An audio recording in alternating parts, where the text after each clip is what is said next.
जे विद्यार्थी यावर्षी 12वीला असेल म्हणजे सायन्सला, त्या विद्यार्थ्यांना MST CET 2026ची जेही CET द्यायची असेल त्या विद्यार्थ्यांसाठी MST CETचे फॉर्म कधी सुरू होणार याबद्दल भरपूर सारे असे विद्यार्थी विचारत आहे।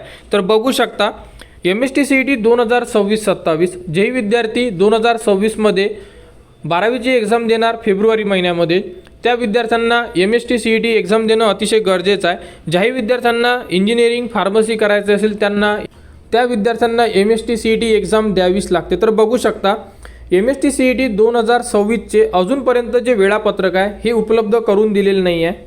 तरीसुद्धा या महिन्याच्या शेवटच्या आठवड्यामध्ये संपूर्ण जे वेळापत्रक आहे हे उपलब्ध करून देण्यात येणार आहे। यामध्ये PCB ग्रुप आणि PCM ग्रुप असे 2 ग्रुपचा समावेश असणार आहे। त्यामध्ये विद्यार्थी फॉर्म भरणार। त्या अगोदर एक नोटिफिकेशन जाहीर झालेली होती संपूर्ण CET देणाऱ्या विद्यार्थ्यांकरिता। यामध्ये विद्यार्थ्यांना त्यांचे जे आधार कार्ड आहे हे अपडेट करून घ्यायचे आहे। यामध्ये तुमचे नाव, जन्मतारीख, फोटो, ॲड्रेस, फादर नेम आणि एक मोबाईल नंबर लिंक करायला सांगण्यात आलेला आहे। हे सुद्धा CET डिपार्टमेंट यांच्याकडून सांगण्यात आलेलं आहे।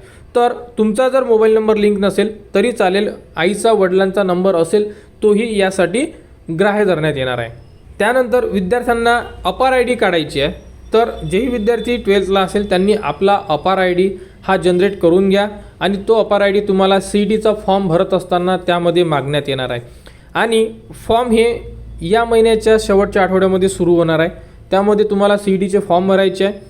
त्यामध्ये तुम्हाला 2 ग्रुपचा उल्लेख करण्यात येणार आहे। तुम्हाला जर 2 ग्रुप भरायचे असेल दोन्ही ग्रुप भरू शकता किंवा एक सुद्धा तुम्ही ग्रुप भरू शकता। तर MST CET 2026साठी फॉर्म सुरू झाल्यानंतर संपूर्ण अपडेट तुम्हाला आपल्या चॅनलवर देण्यात येणार। त्यासाठी आपल्या चॅनलच्या कनेक्टमध्ये राहा, चॅनलला सबस्क्राईब करा व हा व्हिडिओ इतरांपर्यंत शेअर करा।